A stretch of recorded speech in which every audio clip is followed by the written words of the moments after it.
La confianza en uno mismo. Neete quaes iberis extra. El hombre es su propia estrella, y el alma que sea capaz de engendrar un hombre honesto y perfecto. Gobernará sobre toda la luz, toda la influencia, todo. El destino, para él nada llegará demasiado pronto o demasiado tarde. Nuestros actos son nuestros ángeles, nuestro bien o nuestro mal, las sombras fatales que caminan a nuestro lado. Epílogo a la fortuna del hombre honesto. De Beaumont y Fletcher. Leía yo el otro día unos versos compuestos por un pintor de renombre que me resultaban originales, nada corrientes. Sea cual sea el asunto, el espíritu siempre percibe una advertencia en esa clase de versos. El sentimiento que infunden tiene más valor que las ideas que contienen. En eso consiste el genio, en creer en tu propio pensamiento, creer que lo que es verdadero para ti en tu corazón lo es también para los demás. Otórgale voz a la convicción que late en tu interior y ésta adquirirá un significado universal, pues lo íntimo, con el tiempo, se transforma en lo general, y nuestro primer pensamiento volverá a nosotros con las trompetas del día del juicio. Por muy familiar que le sea la voz de la mente a cada uno de ellos, el gran mérito que concedemos a Moisés, Platón y Milton consiste en que todos ellos reducen a la nada libros y tradiciones enteras, y escriben no lo que piensan los hombres sino lo que piensan ellos mismos. La persona debe aprender a detectar y a atender ese destello de luz que cruza el interior de su mente en lugar de admirar el lustre del firmamento con sus bardos y sabios. Sin embargo, el hombre rechaza su propio pensamiento sin dudarlo, y lo 10 Ralph Waldo Emerson. Rechaza porque proviene de sí mismo. En cada obra del genio reconocemos los pensamientos que hemos descartado, vuelven a nosotros con una cierta majestuosidad ajena. Esta es la lección que nos enseñan aquellas grandes obras de arte. Nos muestran cómo obedecer a nuestra impresión natural, y siempre con una inflexibilidad jovial, en aquellos momentos en que se nos llama desde la otra orilla. Si no es así, mañana alguien dirá con gran sentido común lo que nosotros pensábamos y sentíamos desde siempre, y por ello nos veremos obligados, no sin vergüenza, a adoptar de otro lo que era ya opinión nuestra. En la educación de todo individuo hay un momento en que éste llega a la convicción de que la envidia es ignorancia, que la imitación es un suicidio y que, para bien o para mal, debe tomarse a sí mismo como vara de medir. Llega un punto en que, por muy rebosante que esté la tierra de bondad, no obtiene un solo cereal si no es aplicando sus herramientas a la porción de suelo que se le ha encomendado sembrar. El poder que entonces surge en él es algo nuevo dentro de la naturaleza, él es el único que sabe qué puede hacer, aunque no estará seguro hasta que lo haya intentado. No en vano ciertos rostros, personajes o hechos le dejan una profunda huella mientras que otros le resultan indiferentes. Este arte de la escultura de la memoria tiene una armonía preestablecida. El ojo se coloca allí donde va a caer un rayo de luz para que pueda ser testigo de ello.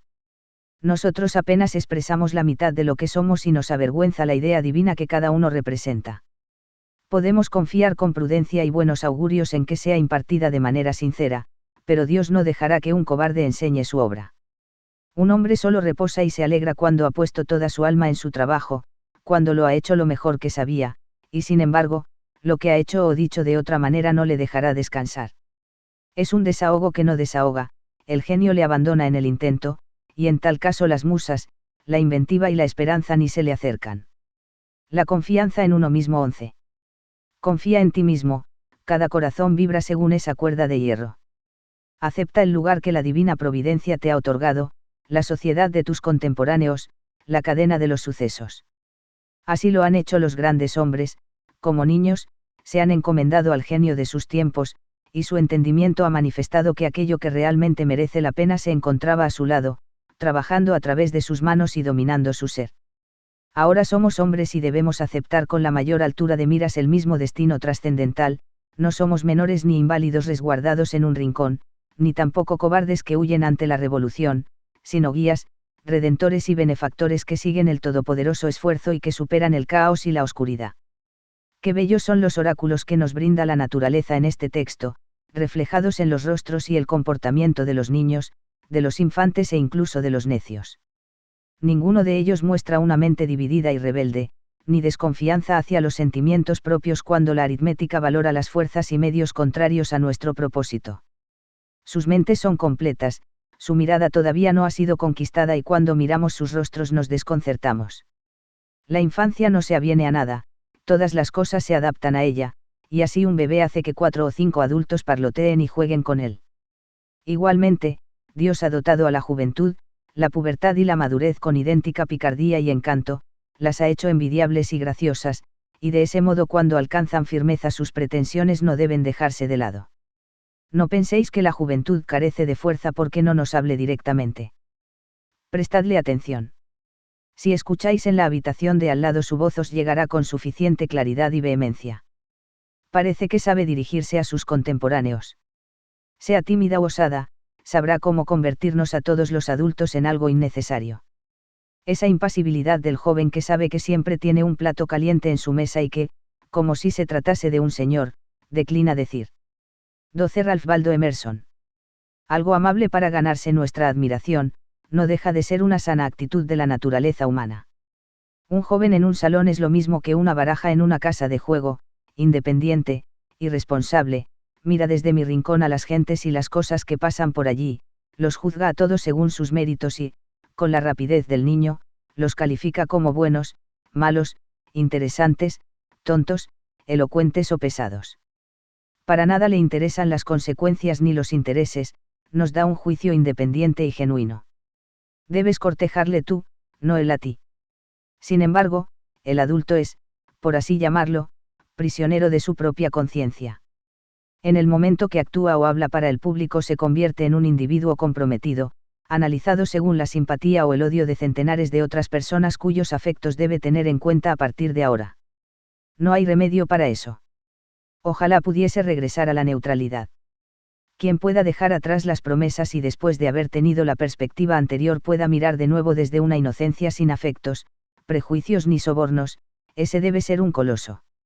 Dará su opinión acerca de todos los asuntos pasajeros, los cuales, al aparecer no como algo personal sino necesario, se clavarán como dardos en el corazón del ser humano y le atemorizarán.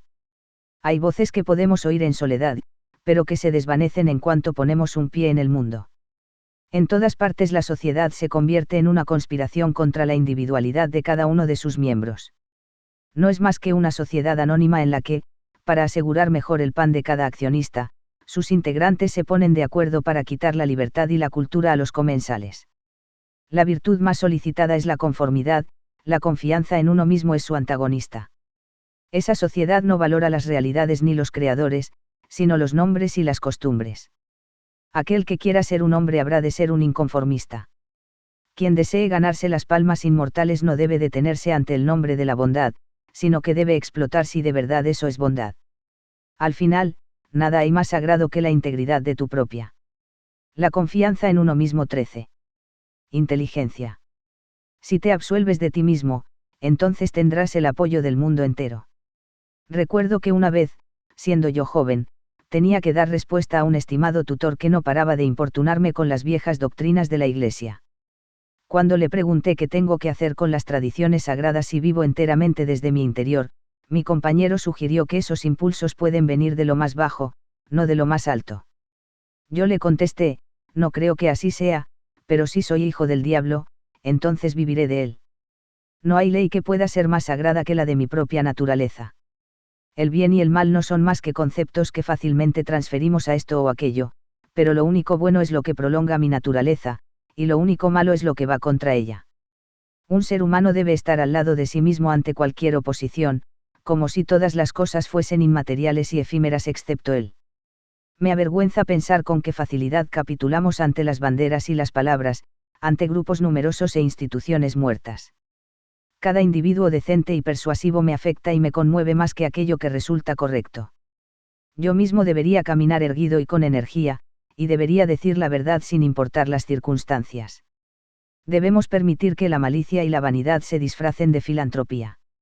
Si un fanático se lanza a la lucrativa causa del abolicionismo y se me acerca para contarme las últimas noticias sobre Barbados, no sé por qué no debería decirle, dedica tu amor a tus hijos, también a los leñadores del bosque, ten una buena naturaleza y sé modesto, alcanza la gracia y no trates de barnizar esa ambición cruel y poco caritativa que tienes con una inverosímil ternura hacia camaradas que están a miles de millas de aquí.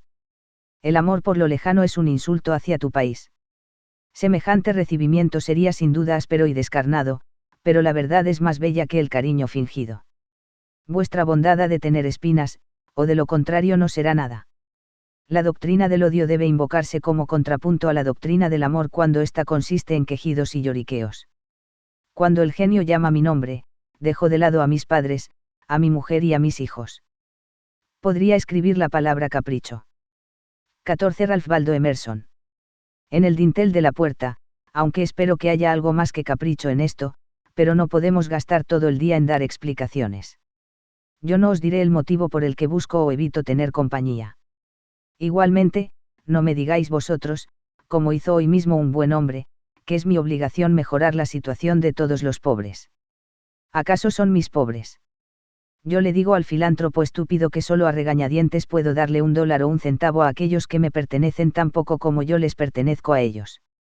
Si existe una clase de personas a las que me vendo, y a las que compro, por afinidad espiritual. Si fuese necesario, iría a la cárcel por ellas. Sin embargo, y aunque confieso no sin sonrojo que en ocasiones cedo y doy $1 para esa extraña caridad popular vuestra, para la educación que dais en esas universidades de bobos, para lugares de encuentro que ahora mismo no sirven para nada, para dar limosnas a los necios y a millares de casas de auxilio, es cierto que se trata de $1 envenenado que las más de las veces tengo la integridad de ahorrarme. Según la apreciación popular, las virtudes son más una excepción que una regla. Ahí va un hombre con virtudes. Las personas llevan a cabo lo que se llama una buena acción, ya sea un acto de coraje o de caridad, de la misma manera que pagan una multa por no haber aparecido en la exhibición diaria.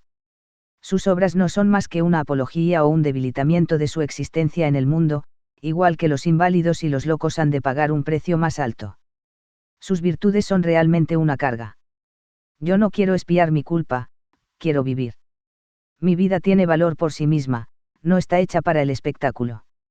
La preferiría mucho antes aunque fuese menos variada, pero genuina y equilibrada, que rutilante e insegura. Quiero que sea firme y dulce, que no necesite dietas ni transfusiones. Te pido que me muestres ante lodo que eres un hombre, pero rechazo que lo hagas recurriendo a las acciones. Yo ya he aprendido que es lo mismo llevar a cabo una acción elevada que renunciar a ella. No puedo consentir el tener que pagar por un privilegio al que tengo derecho por naturaleza. Por muy escasos. La confianza en uno mismo 15. Ilimitados que sean mis talentos, yo existo, y no necesito el testimonio secundario mío o de mis compañeros. Todo lo que debo hacer es aquello que me concierne, no lo que los demás creen. Esta regla, que resulta tan dura en la existencia real como en la vida intelectual, funciona como distinción entre la grandeza y la mezquindad. Y más dura resultará cuando os topéis con quienes dicen saber mejor que tú cuál es tu obligación. En sociedad es fácil vivir de la opinión de los demás, mientras que en soledad es fácil vivir de la nuestra propia. No obstante, un gran hombre es aquel que cuando está en medio de la multitud sabe salvaguardar la independencia de la soledad con perfecta gracia. La objeción principal a someterse a costumbres que ya os parecen muertas es que dispersan vuestras fuerzas. Os hacen malgastar el tiempo y difuminan la huella de vuestro carácter. Si sustentas a una iglesia muerta, o cooperas con una sociedad basada en una Biblia muerta, o votas por un gran partido, ya sea a favor o en contra del gobierno, o pones tu mesa como lo haría una mera sirvienta, entonces me resultará difícil descubrir qué clase de persona eres bajo tantas máscaras. Además, obviamente, toda esa fuerza se resta de tu vida auténtica. Si, por el contrario, haces tu trabajo sabré reconocerte. Haz tu trabajo y te reforzarás a ti mismo. La persona ha de saber que la conformidad es el juego de la gallinita ciega. Si conozco a qué secta perteneces, conozco tus argumentos de antemano. Cuando oigo a un predicador anunciar que el tema de su sermón será la conveniencia de una de las instituciones de su iglesia, inmediatamente sé que no va a decir ni una sola palabra nueva y espontánea. Estoy convencido de que a pesar de su mucha palabrería acerca de la necesidad de examinar los fundamentos de la institución, ni él mismo va a hacerlo. Sé que se ha prometido a sí mismo mirar solo hacia una parte, aquella que le está permitida no como hombre sino como pastor. No es más que un fiscal reprimido. Y la arrogancia del púlpito es la peor hipocresía. Pues bien, muchos son quienes se han vendado los ojos con este o aquel pañuelo. 16 Ralph Waldo Emerson. Quienes se han adherido a una de estas opiniones generales.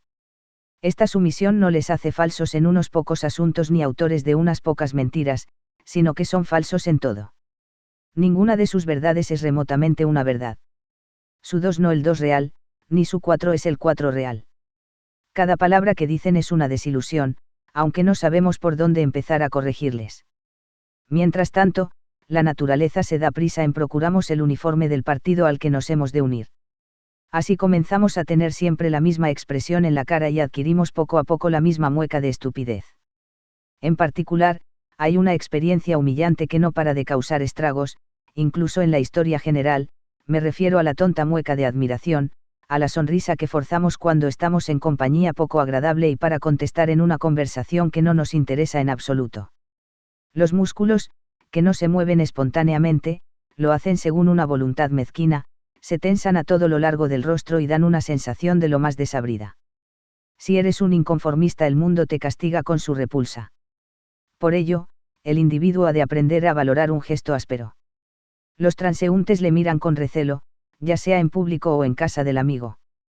Si esta aversión tuviese origen en un odio o una resistencia iguales a las suyas, bien haría en volverme a casa con el rostro triste, pero el gesto antipático de la multitud, al igual que su rostro amable, no tiene un motivo profundo, sino que se lo ponen y quitan según sople el viento o les diga el periódico. Aún así, el descontento de las gentes es más imponente que el del Senado o la universidad. Para un hombre firme es muy sencillo tolerar la ira de las clases cultivadas. La de estas es una ira decorosa y prudente, pues se trata de clases en sí muy vulnerables. Sin embargo, cuando a esa ira femenina se añade la indignación de las demás gentes, cuando se levantan los pobres y los ignorantes, cuando la fuerza bruta e irreflexiva que yace en el fondo de la sociedad ruge y se alza, hacen falta unos hábitos de la magnanimidad y la religión dignos de un Dios para tratarla como una fruslería sin importancia. La confianza en uno mismo 17. El otro temor que nos hace huir de la confianza en nosotros mismos es nuestra coherencia, esto es, el respeto hacia los actos y palabras del pasado. Los ojos ajenos no tienen más datos para valorar nuestra trayectoria que los hechos pasados, y somos reacios a defraudarlos. A pesar de todo, porque deberíamos mantener la cabeza sobre los hombros. ¿Cómo arrancar este cadáver de la memoria sin contradecir algo que dijiste en este o aquel lugar? Imagínate que te contradices, ¿qué pasa entonces? Una de las reglas de la sabiduría parece ser el no guiarse solamente por la memoria, ni siquiera en actos de pura memoria, sino juzgar el pasado a través del millar de ojos del presente y vivir siempre un día nuevo. En tu metafísica has privado de personalidad a la deidad, y sin embargo, cuando surjan los sentimientos devotos en el alma, dótales de alma y vida aunque tengas que disfrazar la figura de Dios con colores y formas. Abandona tu teoría igual que José dejó su capa sobre la adúltera, y márchate. El duende de las mentes simples es la incoherencia, la misma que adoran los políticos, filósofos y clérigos más pobres. Si un espíritu grande posee consistencia, ya no le resta nada más por hacer. Puede dedicarse por entero a sí mismo y a su sombra. Di lo que piensas hoy con palabras austeras, y de la misma manera mañana di lo que piensas aunque contradiga lo que has dicho hoy, así te asegurarás de que todos te malinterpreten. Es por ello tan malo que le malentiendan a uno. Incomprendidos fueron Pitágoras, Sócrates, Jesús, Lutero, Copérnico, Galileo, Newton y todos los demás espíritus puros y sabios que se han encamado en el mundo. Ser grande consiste en ser incomprendido. Supongo que nadie puede violar su propia naturaleza. Todas las efusiones de su voluntad están cercadas por la ley de mi ser, del mismo modo que los salientes de los Andes y el Himalaya resultan insignificantes en la curva general del globo. Tampoco importa demasiado cómo calibras o pones a prueba al individuo. Una personalidad es como unas siglas o como un verso palíndromo, significa lo mismo ya lo leas hacia adelante o hacia atrás.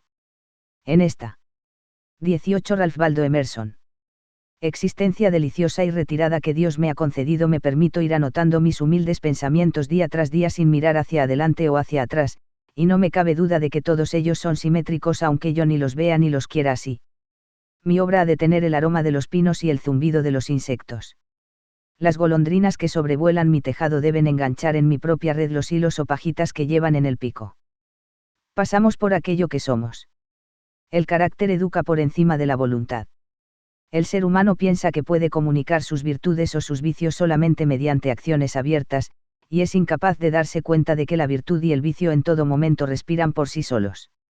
Siempre habrá acuerdo acerca de cualquier variedad de acciones cuando éstas sean honestas y naturales en su momento. Es así porque de una sola voluntad emanan acciones en armonía, por muy distintas que parezcan entre sí. Sus diferencias se pierden al mirarlas desde cierta distancia, desde una forma de pensar más alta. Una sola tendencia las une a todas. Los mejores barcos navegan en una línea en zigzag producto de 1000 virajes, pero si se mira desde la distancia, la línea se endereza. Una acción genuina vuestra no solo se explicará a sí misma, sino también a las demás de su clase. Por el contrario, vuestra conformidad no explica nada. Actuad de manera individual y todo lo que hayáis hecho de ese modo os justificará. La grandeza llama al futuro. Si hoy puedo ser lo suficientemente fuerte para actuar correctamente y burlarme de las miradas de los otros, es porque ya lo debo haber hecho en el pasado y así puedo defenderme. Sea como fuere, actúa bien en este momento. Si desechas las apariencias podrás hacerlo. La fuerza del carácter es acumulativa. Los días virtuosos del pasado obran su fuerza en el presente. ¿De qué, si no, se compone la majestuosidad de los héroes del Senado y de la campaña que tanta imaginación ha colmado? La conciencia de tener detrás de sí todo un tren de días memorables y de victorias, días que arrojan una luz uniforme sobre aquel que viene a actuar después y al cual vigila una escolta de ángeles. Eso es precisamente lo que enciende el trueno en la confianza en uno mismo. 19. La voz de Chatham, lo que otorga dignidad al porte de Washington y lo que hace que América se refleje en los ojos de Adams. El honor nos resulta venerable porque no es efímero, es siempre una virtud antigua. Hoy lo reverenciamos porque no pertenece al presente. Le tenemos afecto y le rendimos homenaje porque no constituye una trampa para nuestro amor y nuestra ofrenda, sino que depende de la persona, se deriva de ella, y por eso pertenece a una casta vetusta e inmaculada, incluso cuando se muestra en una persona joven. Espero que nuestros días pronuncien las últimas palabras sobre la conformidad y la coherencia. A partir de aquí, dejad toda esa palabrería para las revistas y la mofa. En lugar de oír el gong de la comida, percibamos el silbido de un flautín espartano. No hagamos reverencia ni pidamos perdón nunca más. Si hoy viene un gran hombre a comer a mi casa, no quiero agradarle yo, sino que quiero que él desee agradarme. Yo representaré a la humanidad, y aunque quiero hacerla amable, antes quiero hacerla verdadera. Encaremos y frenemos la sutil mediocridad y la escuálida felicidad de los tiempos. Lancémosle a la cara a las modas, al comercio y a los oficios el hecho incontestable de la historia, que allí donde trabaja cada ser humano hay un pensador y actor noble y responsable, que el hombre verdadero no pertenece a ningún otro lugar ni época, sino que es el centro de las cosas. Allí donde está él, está la naturaleza. Nos valora a nosotros, a todos los hombres y todos los hechos. De ordinario, cada individuo de ella sociedad nos recuerda a algo o a alguien. La personalidad y la realidad no evocan nada en absoluto, pues toman el lugar de la creación misma. El ser humano ha de tener tal magnitud que convierta las circunstancias en algo irrelevante. Cada hombre auténtico es una causa, una nación y una era, precisa de un espacio, de números y tiempo infinitos para conseguir su propósito, de tal modo que la posteridad parecerá seguir sus pasos como una retahíla de clientes. Nace alguien llamado César y durante siglos tenemos el Imperio Romano, nace Cristo y millones de almas crecen y se aferran a su genio de tal manera que se le llega a confundir con la virtud misma y con él. 20. Ralph Waldo Emerson. Potencial de la humanidad. Una institución es la sombra alargada de un individuo, la vida monacal es del eremita Antonio, la Reforma, de Lutero, el cuaquerismo, de Fox, el metodismo, de Wesley, el abolicionismo, de Clarkson. El propio Milton se refería a Escipión como la cumbre de Roma. Toda la historia se despliega a partir de la biografía de unas pocas figuras sólidas y austeras. Dejad entonces que el individuo encuentre su propia valía y así mantendrá todas las cosas bajo su dominio. No le permitáis que espíe o robe, ni tampoco que ande de un sitio a otro escondiéndose como si fuese un mendigo, un bastardo o un intruso, en un mundo que existe para él. Sin embargo, el hombre de la calle, que no encuentra en su interior un valor que se corresponda con la fuerza necesaria para construir una torre o esculpir un dios de mármol, se siente como un desheredado cuando mira obras semejantes. Para él, un palacio, una estatua o un libro caro tienen un aire lejano y prohibido, como si fuese un carruaje muy vistoso que parece decirle, ¿y tú quién eres? Muy al contrario, son todas cosas suyas, reclaman su atención y piden que sus facultades se muestren y tomen posesión de ellas. El cuadro aguarda mi veredicto, no tiene control sobre mí, sino que soy yo quien ha de decidir si merece el elogio. Recordad aquella fábula en la que cogían a un borracho de la calle, lo llevaban a casa de un duque, lo aseaban y vestían y después le metían en la cama de éste, tras lo cual, a la mañana siguiente, todos le trataban con la pompa digna de un duque y le contaban que había estado fuera de sus cabales. Pues bien, esta historia debe su fama al hecho de que simboliza a la perfección el estado del ser humano, que en el mundo actual no es sino un borracho que de vez en cuando se despierta, hace uso de su razón y se da cuenta de que en verdad es un príncipe. Nuestras lecturas son pobres y aduladoras. En lo que atañe a la historia, nuestra propia imaginación nos engaña. Los reinos y la nobleza, el poder y la clase social, forman un vocabulario más llamativo que ese John o Edward particulares que viven en sus. La confianza en uno mismo 21. Pequeñas casas y trabajan todos los días, sin embargo, los asuntos vitales son los mismos para todos, y la suma de todos ellos nos da el mismo resultado. ¿Por qué tanta deferencia hacia Alfredo, Skanderbeg y Gustavo? Imaginemos que fueron todos ellos hombres virtuosos. Es que agotaron las virtudes. Lo que depende de tus actos privados hoy es tan grande como lo que aquellos dejaron tras sus célebres pasos públicos.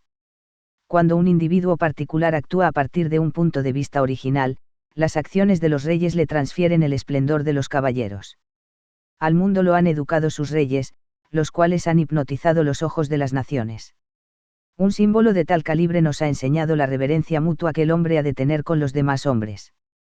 Esa lealtad gozosa con la que individuos de todo el mundo han soportado que sus monarcas, nobles o propietarios se guiasen según sus leyes particulares, que para juzgar a los hombres y las cosas tuviesen una escala distinta, que no pagasen sus privilegios con dinero sino con honor y que se creyesen representantes de la ley, constituye el jeroglífico mediante el cual han tenido oscura conciencia de sus derechos y su gallardía, lo cual es atributo de todos los hombres. El atractivo que ejerce toda acción original se explica cuando preguntamos acerca del motivo de la confianza en uno mismo. ¿Quién confía? ¿Sobre qué sujeto primigenio puede fundamentarse una confianza universal? ¿Cuál es la naturaleza y el poder de esa estrella que desafía a la ciencia, ese astro sin paralelo ni elementos mensurables que arroja un haz de belleza incluso sobre acciones impuras y triviales siempre que aparece el más mínimo rastro de independencia? Estas preguntas nos llevan a ese manantial que llamamos espontaneidad o instinto, que es esencia del genio, la virtud y la vida. A esta sabiduría primigenia la denominamos intuición, mientras que todo lo que viene después son enseñanzas. En esta fuerza primera y profunda encuentran su origen común todas las cosas, incluso aquellos hechos remotos que la ciencia no alcanza. Esto. 22 Ralph Waldo Emerson.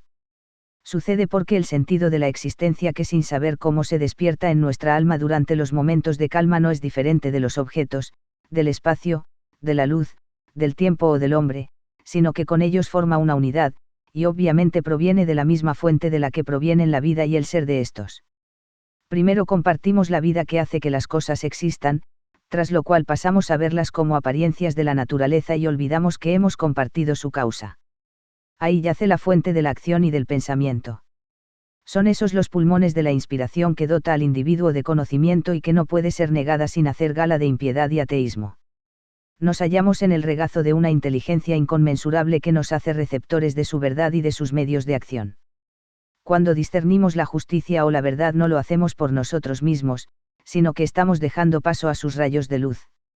Si nos preguntamos de dónde procede, si tratamos de fisgonear en el espíritu que la origina, toda la filosofía resultará errónea. Todo lo que podemos asegurar es su presencia o su ausencia. Cada persona distingue los actos voluntarios de su mente de sus percepciones involuntarias, y sabe que debe tener una fe inquebrantable en las segundas. Podrá equivocarse en su expresión, pero sabe que éstas son de tal manera y no admiten discusión, como el día y la noche. Mis acciones voluntarias y mis hallazgos son pasajeros, por el contrario, es el sueño más espontáneo, la emoción más simple y vaga quienes guían mi curiosidad y mi respeto. La gente atolondrada es la que contradice con la misma facilidad sus percepciones y sus opiniones, pues no distinguen entre ambas. Se imaginan que soy yo quien elige percibir esto o aquello. Antes bien, la percepción no es caprichosa, sino obligatoria. Si yo veo un rasgo distintivo, después también mi hijo lo verá y, con el paso del tiempo, lo hará la humanidad entera, a pesar de que nadie lo haya visto antes que yo.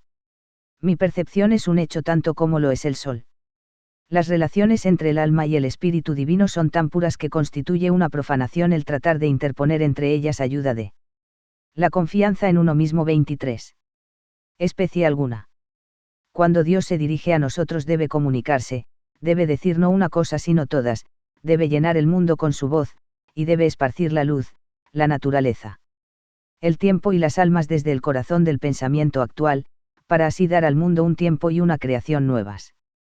Allí donde hay una mente simple que recibe la sabiduría divina, los asuntos viejos se desvanecen, caen medios, maestros, textos y templos. Allí vive el ahora, y absorbe el pasado y el futuro en el momento actual. Todas las cosas que se relacionan con ella, sean de la naturaleza que sean, se tornan sagradas. La causa de las cosas disuelve a estas, y los milagros particulares desaparecen en un milagro universal. Así pues, nunca creáis a aquel que dice conocer a Dios y hablar con él, pues te remonta al vocabulario de alguna vieja nación, a otro mundo. O es que la bellota es mejor que el roble, si este es la consumación de aquella. Es el padre mejor que el hijo al que ha legado su ser ya maduro. ¿Por qué, pues, tanta idolatría hacia el pasado? Los siglos no hacen sino conspirar contra la sensatez y la autoridad del espíritu. El tiempo y el espacio no son más que matices de color creados por el ojo, mientras que el alma es la luz. Donde llega esta, se abre el día, donde deja de estar, llegó la noche.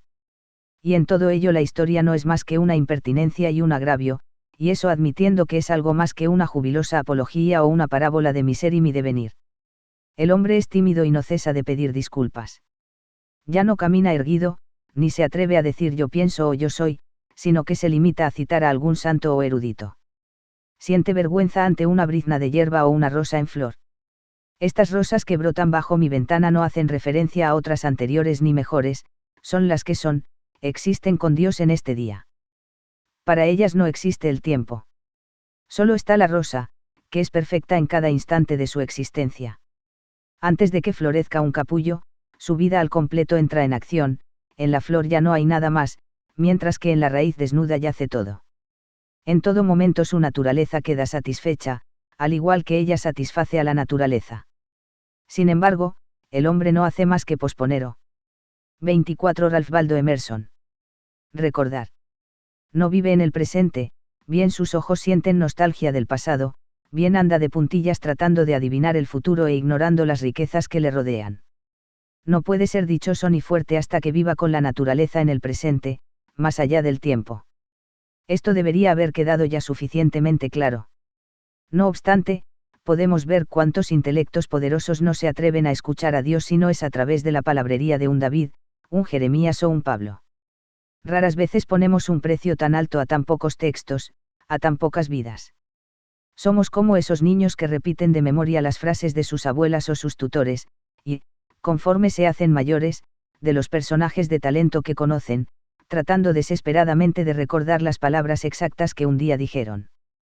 Tiempo después, cuando adoptan el punto de vista que aquellos expresaron, llegan a entenderlos y pueden abandonar esas frases, ya que cuando la ocasión lo requiera sabrán crear las suyas propias con igual conveniencia. Si vivimos de verdad, entonces podremos ver de verdad. Ser fuerte es tan sencillo para un individuo fuerte, como para el débil ser débil. Cuando sentimos una percepción nueva podemos descargar alegremente nuestra memoria de tesoros acumulados como si nos deshiciéramos de la basura vieja. Cuando el individuo vive con Dios, su voz es tan dulce como el murmullo de un arroyo o el susurro de los campos de maíz. Por ahora, la verdad más alta sobre este asunto todavía no se ha dicho, y probablemente no puede decirse, pues todo lo que hablamos no es más que un recuerdo lejano de lo intuido.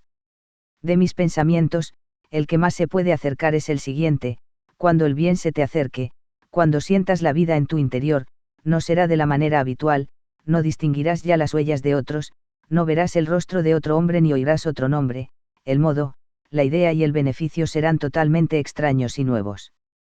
Dejarás de un lado el ejemplo y la experiencia. Tomarás el camino desde el hombre, no hacia él. Todos los que han vivido solo son consejeros ya olvidados. También el miedo y la esperanza quedarán atrás. Y es que hay algo mezquino incluso en La confianza en uno mismo 25. La esperanza. En el momento en que llega la visión no hay nada que podamos llamar con propiedad gratitud ni gozo. El espíritu que se alza por encima de las pasiones contempla la identidad y la causalidad eterna, percibe la existencia propia de la verdad y lo recto, y entonces se calma con la conciencia de que todas las cosas siguen su curso apropiado. Los vastos espacios naturales, el océano Atlántico, los mares del sur, los grandes periodos de tiempo, años, siglos, todo eso deja de contar.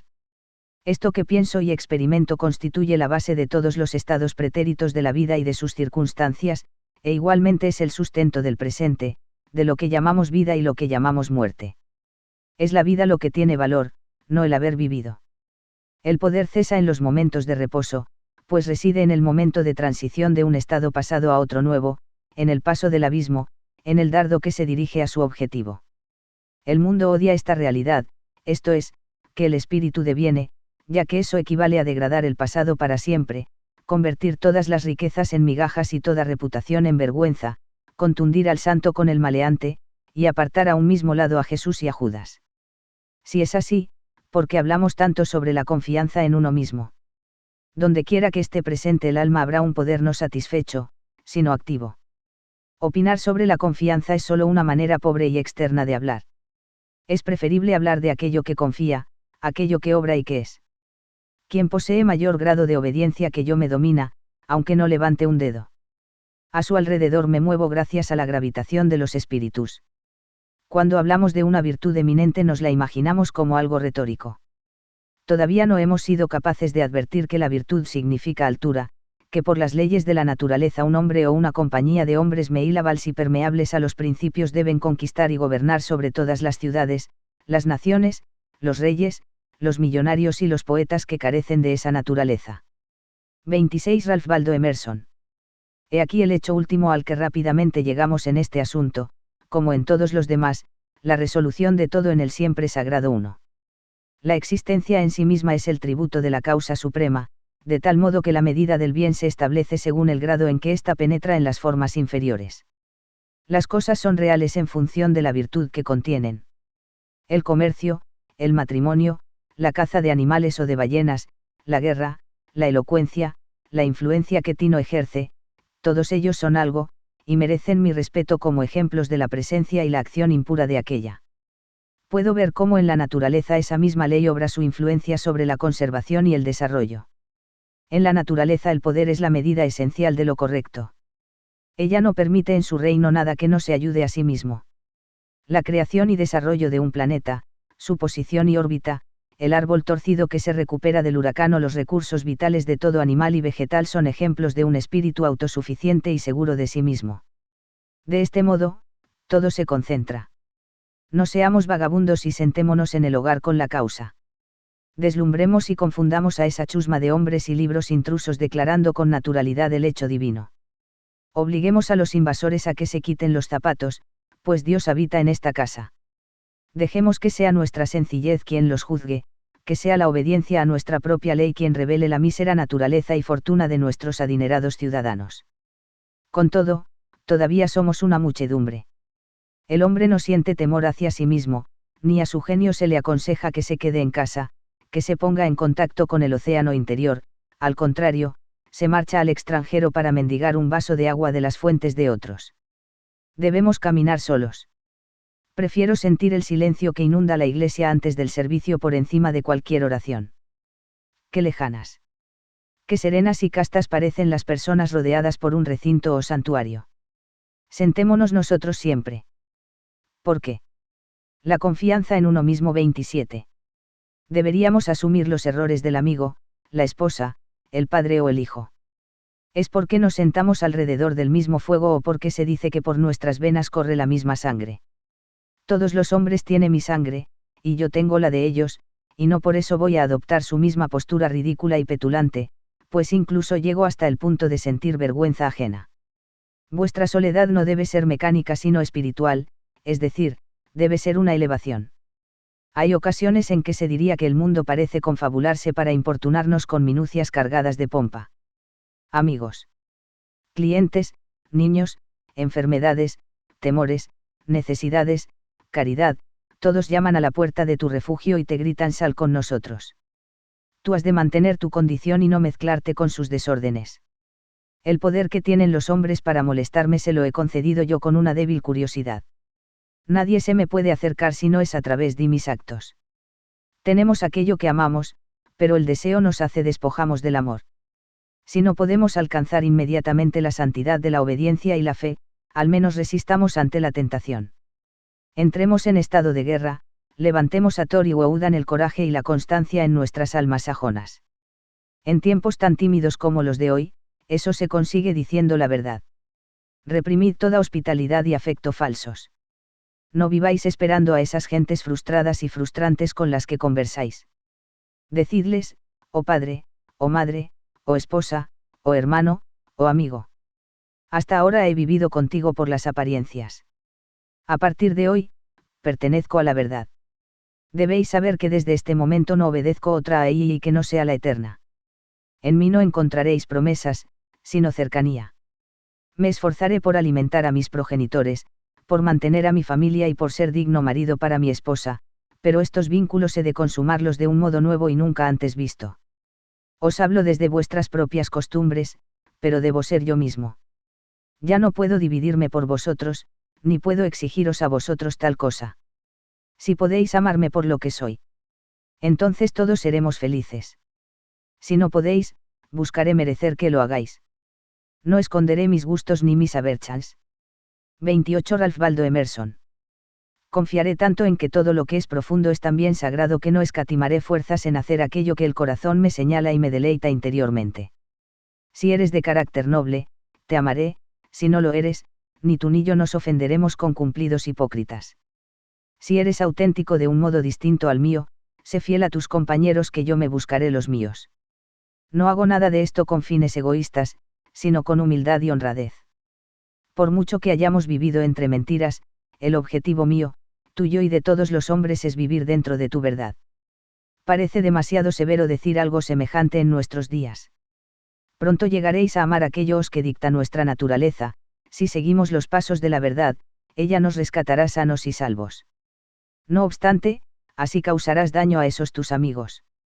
Así es, mas no puedo vender mi libertad y mi poder para proteger su sensibilidad. Además, todo el mundo tiene momentos de lucidez en los que giran sus ojos hacia la región de la verdad absoluta, entonces me defenderán y obrarán como yo lo hago. El pueblo piensa que tu rechazo a los principios populares equivale a rechazar cualquier principio, esto es, que equivale al antinomianismo, de modo que hasta el sibarita más imprudente utilizará el nombre de la filosofía para disfrazar sus crímenes. Sin embargo, la ley de la conciencia permanece. Hay dos clases de confesionarios a los que podemos acudir para pedir la absolución. Puedes cumplir con tu obligación confesando de manera directa o de manera refleja. Piensa si has cuidado tus relaciones con tu padre, tu madre, tu primo, tu vecino, con tu ciudad, tu gato y tu perro. Comprueba si alguno de ellos puede reprenderte. Por mi parte, yo puedo dejar a un lado este principio reflejo y absolverme a mí mismo. Tengo mis propias reivindicaciones dignas y mi círculo perfecto, y este no considera obligaciones las muchas exigencias que pasan por tales. Sin embargo, si soy capaz de descargarme de deudas podré arreglármelas sin el código popular. Si alguien cree que esta ley es demasiado relajada que trate de cumplirla durante un solo día. La confianza en uno mismo 29. En verdad muestra rasgos divinos quien es capaz de rechazar los argumentos habituales de la humanidad para aventurarse a confiar en sí mismo como dueño de sus acciones. Su corazón tiene que ser elevado, su voluntad fiel y su vista limpia para que de veras pueda erigirse en doctrina, sociedad y ley para sí mismo, pues el propósito más simple es para él tan fuerte como la necesidad imperiosa lo es para otros. Si alguien tiene en cuenta estos aspectos referentes a lo que llamamos sociedad, comprobará cuán necesaria resulta esta ética. Diríase que le han arrancado la fibra y el corazón al hombre, y por eso se ha transformado en un quejica temeroso y abatido. Tenemos miedo a la verdad, a la fortuna, a la muerte y a cada uno de nosotros mismos. Nuestra era no produce individuos extraordinarios y perfectos. Queremos hombres y mujeres que renueven la vida y nuestra situación social, pero vemos que la mayoría de las figuras son poco solventes, que no pueden satisfacer ni sus propias necesidades, que su ambición excede con mucho su fuerza práctica, y que continuamente se inclinan para suplicar. Nuestra vida doméstica es digna de un mendigo, ni siquiera hemos elegido nuestras artes, nuestras actividades, nuestros matrimonios o nuestra religión, sino que la sociedad lo ha hecho en nuestro lugar. Somos soldados de salón. Rehuimos la difícil batalla del destino, que es donde nace la fuerza. Si nuestros jóvenes fracasan en sus primeras labores, perderán la esperanza. Si un joven mercante falla, le dicen que está arruinado. Si, transcurrido un año de haberse graduado, el mejor de nuestros cerebros universitarios no consigue que le metan en una oficina de los alrededores de Boston o Nueva York, tanto a él como a sus amigos les parecerá bien justificado que éste se desmoralice y se queje durante el resto de sus días. Cualquier muchacho de New Hampshire o Vermont con suficiente empuje como para acometer todas las profesiones, para crear un equipo, labrar o vender de puerta en puerta, para mantener una escuela, dar sermones, editar un periódico, ir al Congreso. 30 Ralph Waldo Emerson. Comprar terrenos públicos. Etc. Vale tanto como un centenar de esas marionetas de ciudad. Él sí camina hombro con sus tiempos y no siente vergüenza por no estudiar una profesión, ya que no demora su vida, sino que la vive en el momento. No tiene una oportunidad, sino cientos. Deja que un estoico explique los recursos del individuo y les diga a los hombres que no son sauces llorones, sino que pueden y deben ser independientes, que ejercitando la confianza en uno mismo surgirán poderes nuevos, que un hombre es el mundo encarnado, nacido para sanar a los pueblos, que debería avergonzarse de nuestra compasión, y que en el momento que actúa por sí mismo y arroja por la ventana las leyes, los libros, el fanatismo y las costumbres, entonces dejamos de tenerle lástima y pasamos a darle las gracias y a reverenciarle. Ese maestro restaurará el esplendor que corresponde a la vida del hombre y hará que toda la historia admire su nombre. No resulta difícil comprobar que una firme confianza en uno mismo ha de provocar una revolución en todas las funciones y vínculos del individuo, en su religión, su educación, sus ambiciones, su modo de vida, sus alianzas, sus propiedades y sus reflexiones. 1. ¿A qué oraciones se entregan los hombres? Eso que llaman oficio sagrado tiene poco de valiente y de varonil. La oración mira hacia afuera y reclama que una virtud ajena aporte un complemento también ajeno, y para ello se pierde en un embrollo infinito acerca de lo natural y lo sobrenatural, lo meditativo y lo milagroso. Un rezo que implora una comodidad particular, cualquier cosa que no sea el bien universal, está corrompido. La oración es la mirada sobre los hechos vitales desde el punto de vista más alto. Es el soliloquio de un espíritu contemplativo y jubiloso. Es el espíritu de un Dios que aprueba su propia obra. Sin embargo, cuando la plegaria tiene como objetivo un fin privado se transforma en una mezquindad y un robo, ya que supone una dualidad y no una unidad en la naturaleza y en la conciencia. En cuanto el individuo se une a Dios deja de mendigar. N.S. La confianza en uno mismo. 31. Momento es capaz de ver una oración en todas las acciones. La del campesino que se arrodilla en el campo para quitar la mala hierba, o la del remero que también se arrodilla a la llamada de su timonel, son plegarias de verdad que se puede escuchar a lo largo y ancho de toda la naturaleza, si bien en este caso buscan objetivos sencillos. En la obra Bonduca de Fletcher, cuando al personaje de Catarach le advierten que debe conocer los pensamientos del dios Andate, responde: su significado oculto yace en nuestros esfuerzos. Nuestros valores son los mejores dioses. Nuestros lamentos son otro tipo de plegarias falsas. El descontento es la carencia de confianza en uno mismo, una enfermedad de la voluntad. Lamentad las calamidades si con ello podéis ayudar a quien las sufre, si no es así, aplicaos a vuestra tarea y con ello comenzará a repararse el mal. Nuestra compasión es tan mezquina como el lamento. Acudimos a quienes lloran por tonterías, nos sentamos a su lado y lloramos para acompañarlos, en lugar de mostrarles la verdad y la salud con descargas eléctricas que les pongan de nuevo en comunicación con su propio sentido común. El secreto de la fortuna está en la alegría de nuestras manos. Dioses y hombres dan la bienvenida a todo aquel que se ayuda a sí mismo. Para él todas las puertas están abiertas, todas las voces le saludan, todos los honores le coronan y todas las miradas le siguen con deseo. A él va nuestro amor y lo abraza, precisamente porque no lo necesita. Le tocamos y recibimos con ansia y precaución porque decidió seguir su camino e ignorar nuestras críticas. Los dioses le aman porque los hombres le odian. Los benditos inmortales, decía Zoroastro, socorren a aquel que persevera. Al igual que las oraciones de los hombres son una enfermedad de la voluntad, los credos lo son del intelecto. Dicen lo mismo que 32 Ralph Waldo Emerson. Aquellos bobos israelitas, que no sea Dios quien nos hable, que si no moriremos. Habla tú, o que hable cualquiera de los nuestros, y le obedeceremos. No hay lugar donde no me resulte imposible encontrar a Dios en mi hermano, pues éste ha cerrado ya las puertas de su propio templo y se limita a recitar las fábulas del Dios de su hermano, o del Dios del hermano de su hermano. Una mente nueva es una nueva clasificación. Si esta mente posee una actividad y una fuerza fuera de lo común, ya sea un Lak, Lavoisier, Hatan, Betam o Fourier, impondrá su clasificación a los demás, y de ahí nacerá un nuevo sistema. La satisfacción del discípulo es proporcional a la profundidad del pensamiento y a la cantidad de objetos que éste toca y deja al alcance de aquel.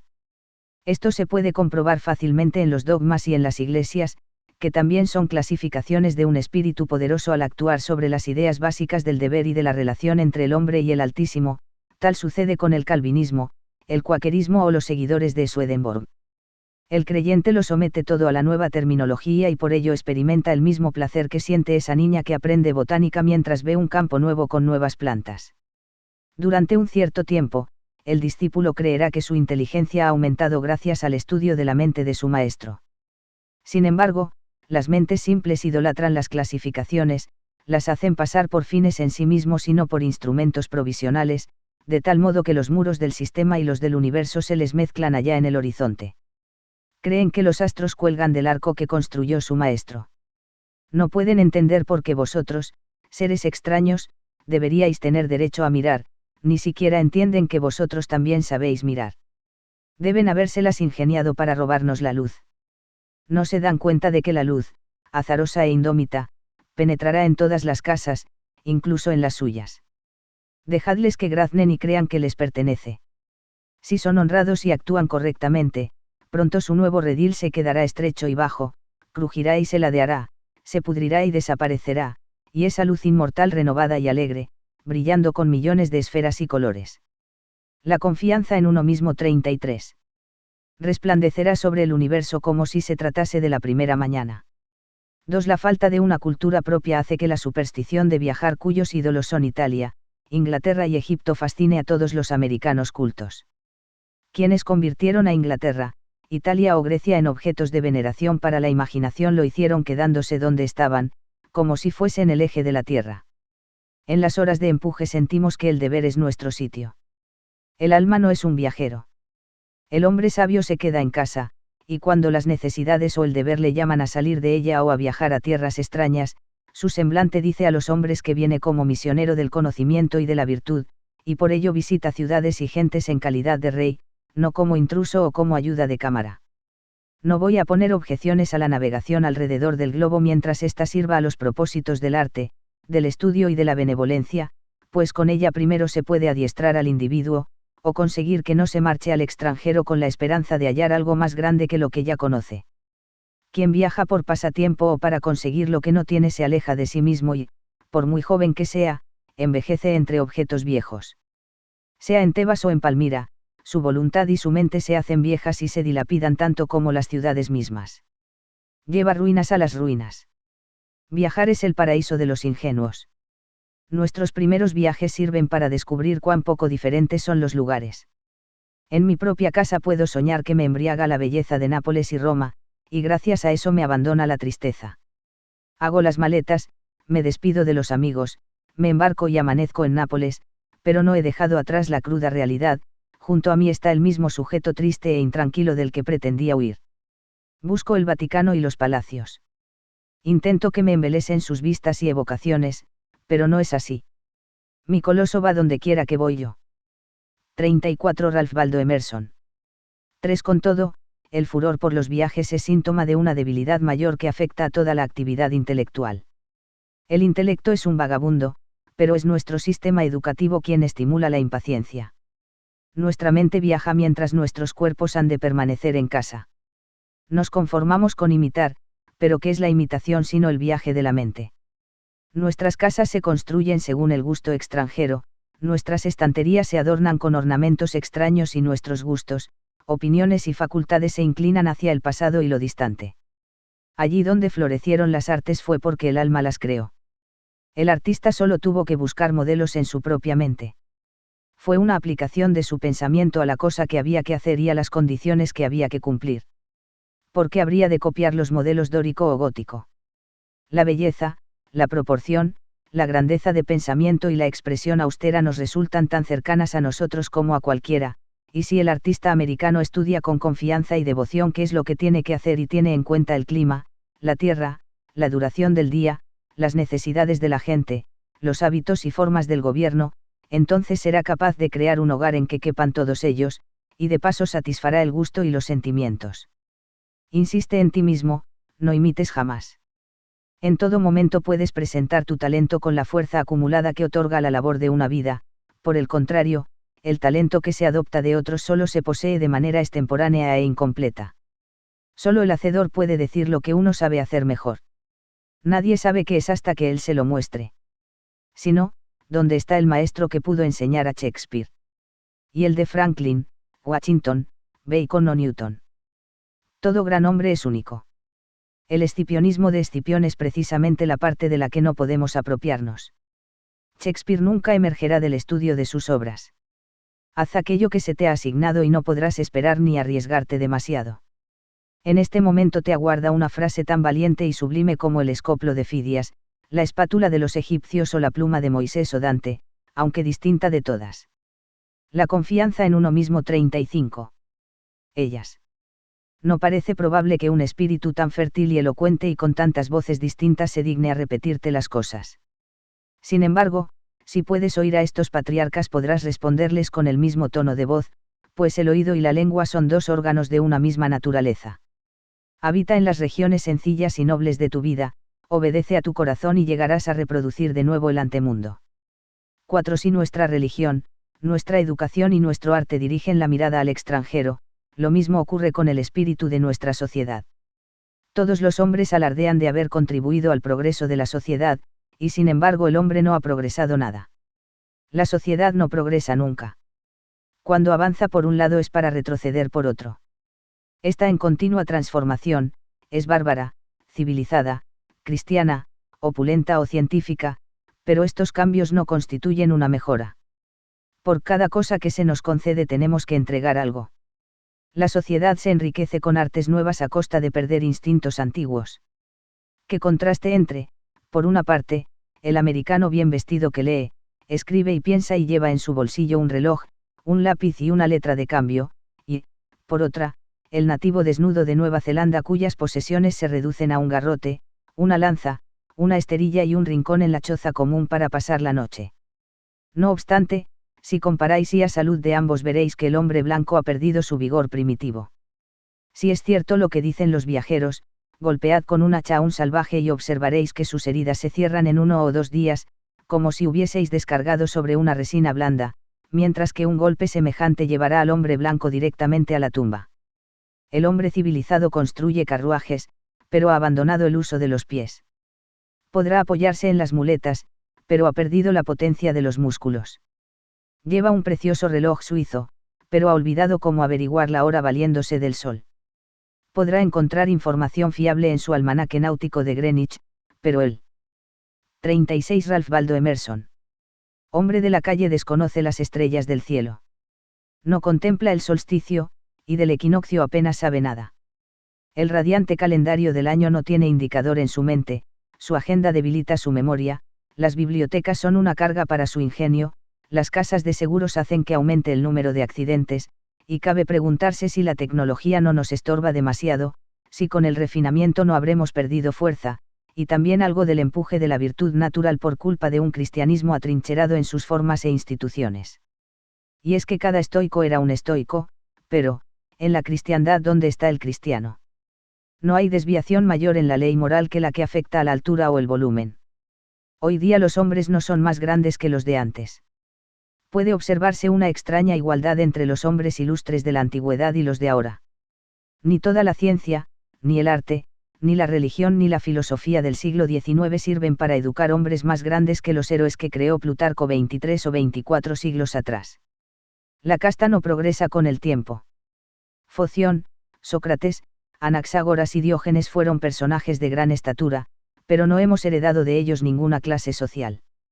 A aquel que pertenece a su clase no se le suele llamar por el nombre de aquellos, sino que tiene el suyo propio y es a su vez fundador de su propia institución. Las artes y los inventos de cada época constituyen el ropaje de las mismas, mas no fortalecen al individuo. Quizá el daño que causan las máquinas perfeccionadas compensará sus bienes. Hudson y Bering consiguieron tantas cosas con sus barcos de pesca que asombraron a Peary y a Franklin, cuyo equipamiento ya había agotado los recursos de la ciencia y el arte. Galileo solo necesitó unos simples anteojos para descubrir una serie de fenómenos celestes más soberbios que cualesquiera que se hayan visto después. Colón encontró el Nuevo Mundo navegando en una carabela.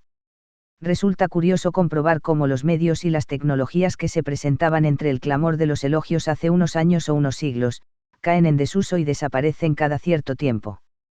El genio retoma al hombre esencial. Consideramos. La confianza en uno mismo 37. Los progresos en el arte de la guerra como un triunfo de la ciencia. Sin embargo, Napoleón conquistó Europa utilizando el sistema del vivac, que consiste en alimentarse solamente del valor, sin ninguna otra ayuda externa. Según las casas, el emperador mantenía que resultaba imposible formar un ejército perfecto si a los soldados no se les quitan las armas, los almacenes, los comisarios y los vehículos y, al modo romano, se les entrega una ración de trigo para que lo trituren en sus manos y se hagan ellos mismos su pan. La sociedad es una ola. La ola avanza, pero el agua de la que está compuesta no. La misma partícula no se eleva desde el valle hasta la cresta. Su unidad es solo una apariencia. Las personas que forman hoy una nación morirán el año que viene y se llevarán con ellos sus experiencias. Así, la confianza en la propiedad, incluyendo la confianza en los gobiernos que la protegen, también denota falta de confianza en uno mismo. Hace tanto tiempo que los hombres han apartado la mirada de sí mismos y de las cosas que han llegado a contemplar las instituciones religiosas, cultas y civiles como defensores de la propiedad, y desprecian toda crítica hacia aquellas porque creen que son ataques a esta. Miden el valor de las personas por lo que poseen, no por quienes son. A pesar de ello, el nuevo respeto por la naturaleza propia hace que el hombre culto sienta vergüenza de sus posesiones. Sobre todo odia lo que tiene si considera que es accidental, que le ha llegado por herencia, por donación o mediante un delito. Entonces siente que eso no es poseer, que nada le pertenece, que sus bienes no tienen vínculos con su ser, sino que simplemente los conserva porque no hay ladrón ni revolución que se los arrebate. Pero la naturaleza del hombre consiste en adquirir constantemente, y lo que adquiere es una propiedad viva que no está expuesta a los legisladores. Las multitudes, las revoluciones, el fuego, la tormenta o las bancarrotas, sino que está en constante renovación allí donde respira el ser humano. Tu parte de la vida, decía el califa Alí, va siempre detrás de ti, así que deja de. 38 Ralph Waldo Emerson. Andar buscándola. Nuestra dependencia respecto de estos bienes ajenos nos conduce a un respeto servil por los números. Los partidos políticos celebran asambleas populosas. A medida que aumenta la concurrencia, los millares de ojos y brazos nuevos que saludan a cada nueva agrupación la delegación de Essex. Los demócratas de New Hampshire. Los liberales de Maine. Permiten que el joven patriota se sienta más fuerte que antes. Igualmente, los reformistas convocan asambleas donde se vota y se toman decisiones por aclamación. Amigos míos, Dios no se acercará y habitará en vosotros por medios semejantes. En el momento en que un hombre deja de lado todo el apoyo externo es cuando le veo fuerte y predominante. Cada vez que tiene que recurrir a su estandarte se hace más débil. ¿Acaso un individuo no es mejor que una ciudad? No le pidas nada al hombre, pues en un mundo en eterno cambio es tu columna firme la que debe aparecer como sustento de todo aquello que te rodea. Aquel que sabe que el poder es innato, que entiende que la debilidad proviene de buscar la bondad fuera de sí mismo y, sabiéndolo, se lanza a su propio pensamiento, es quien puede caminar erguido, gobernar sus extremidades y obrar milagros, igual que quien camina apoyándose en los pies es más estable que quien lo hace sobre la cabeza. Así pues, utilizad aquello que llamamos fortuna. Muchos son quienes juegan con ella y lo ganan todo o lo pierden lodo, depende de la rueda. Pero tú has de entender que tales ganancias son ilícitas y debes desenvolverte en la causa y el efecto, que son los dignatarios de Dios. Trabaja y adquiere dentro de la voluntad, así retendrás la rueda de la fortuna y no tendrás que temer sus giros. Una victoria política, una subida de los alquileres, la recuperación tras una enfermedad o el regreso del amigo ausente son hechos que nos colman de alegría, y con buena lógica piensas que tras ellos han de venir días propicios. No te lo creas. Nada que no seas tú puede darte paz. Nada que no sea el triunfo de los principios. La confianza en uno mismo, 1841, de Ralph Waldo Emerson, 1803 a 1882, es, junto con Experiencia, el ensayo filosófica y humanísticamente más relevante de su autor. Definido por Oliver Wendell Holmes como la Declaración de Independencia Cultural de Estados Unidos, constituye uno de los textos fundacionales no ya de la literatura de su país, sino de su historia y de su cultura en general. Se trata de un texto de temática fundamentalmente identitaria, en el que se van trazando las aspiraciones a la emancipación cultural de su país respecto del viejo continente y en el que al mismo tiempo se vislumbran las características potenciales de la nueva nación. Ricardo Miguel Alfonso es profesor titular de Literatura Norteamericana y Teoría Literaria en la Universidad de Castilla-La Mancha, Ciudad Real. Sus dos especialidades investigadoras son la literatura estadounidense del siglo XIX y la evolución y conformación de la teoría literaria angloamericana desde la Edad Media hasta las vanguardias. Es traductor al español de obras de Ralph Waldo Emerson, William Hazlitt y George Santayana, entre otros. Además, ha publicado artículos sobre estos y otros autores para revistas y editoriales españolas y extranjeras.